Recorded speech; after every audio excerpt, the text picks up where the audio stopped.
Hey guys, Dave Hughes here at Flooring Canada Abbotsford.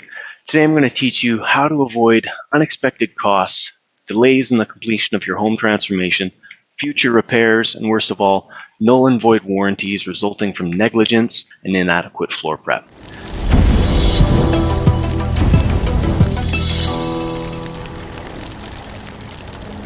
When I first got involved in flooring, I was actually earning a 4-year degree in college. A friend of mine asked me to come and help him with some labor and earn some money while I was in college raising my 2 girls. He basically showed me everything he knew about floating and glue down floor installation. What I mean by floating is the floor isn't glued or nailed down in any way, and there's allowance for the floor to move and adjust with the shifting of the foundations. Over the years of learning from him and other experts in the industry, I noticed the one recurring issue that would always come up throughout 95% of the residential and commercial jobs we do. You probably guess it was almost always related to leveling and floor preparation.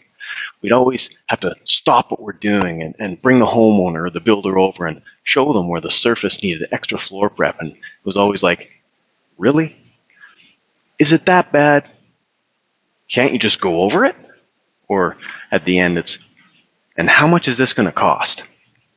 Every time I'd watch my friend Rod explain about how the integrity of the locking mechanism was compromised if there was a dip that exceeded 3/16 to a quarter inch over the span of 3 to 5 feet, and how the warranty was totally void if the floor broke down after a few short years, or in some cases, even a few months.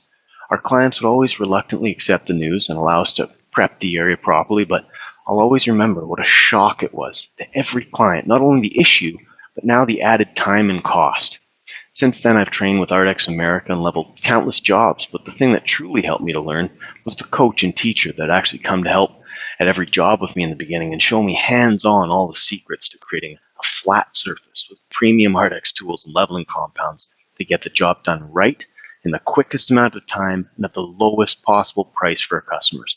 So in order to help you avoid unexpected costs and stress, a great way of doing things is just to either have a professional come out and assess your area for leveling or other floor prep concerns, or, like I'm showing you now, to do it yourself.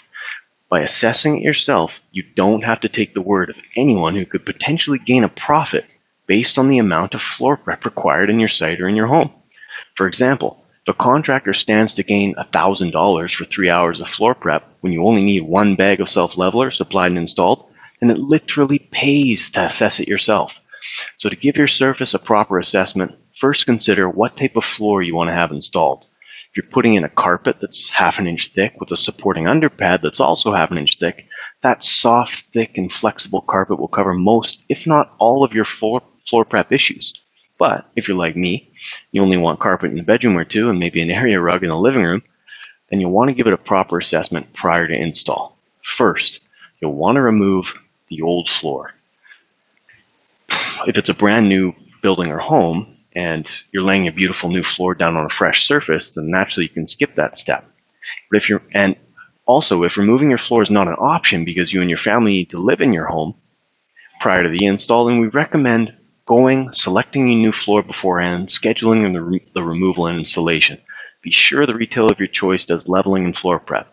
If you already have a hard surface floor that isn't glued or nailed down, then you can actually walk around the floor with either bare feet or socks and feel for any hollow spots that might compromise the integrity of the new locking mechanism.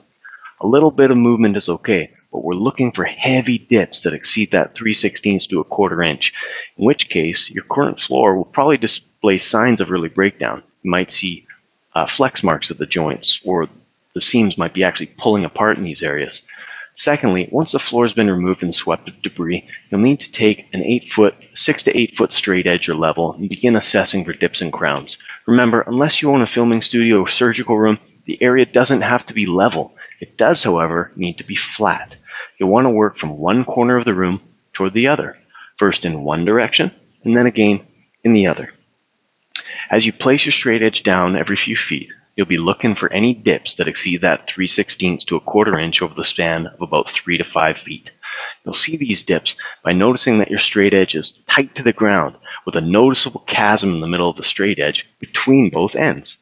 Then you can actually mark out the area that requires attention by taking a pencil, and use a pencil because most leveling compounds shouldn't be used over ink. You'll need to take your straight edge, move it along that dip, marking just underneath the straight edge at each end where you see the dip begin. You'll do this all around the area, up to the point where the dip ends and your straight edge doesn't reveal any more of the chasm, from the start of the dip to the end. Third, you'll measure the area of concern. Now that you've marked out the area, now you want to measure it. First the length and then the width. By multiplying length and width, you'll get the total square footage of the area requiring a leveling compound. For each 35-pound bag of Ardex K60 leveling compound I use, I know I can get 21 square feet of coverage at a 1/4 inch depth. If it is only one small area that only requires one bag, also account for one bag of feather finish as well.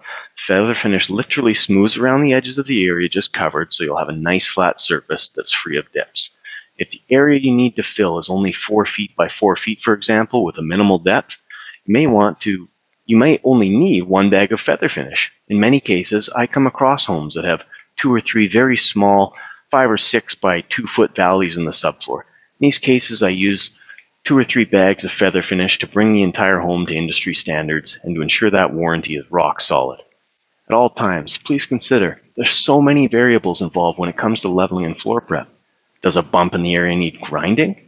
Is there any leveling even required? Is there paint on the surface of the ground that needs to be completely scraped clean prior to any leveling? Do I need to use a primer before installing any leveling compound? And if so, which one? How long does it take to dry?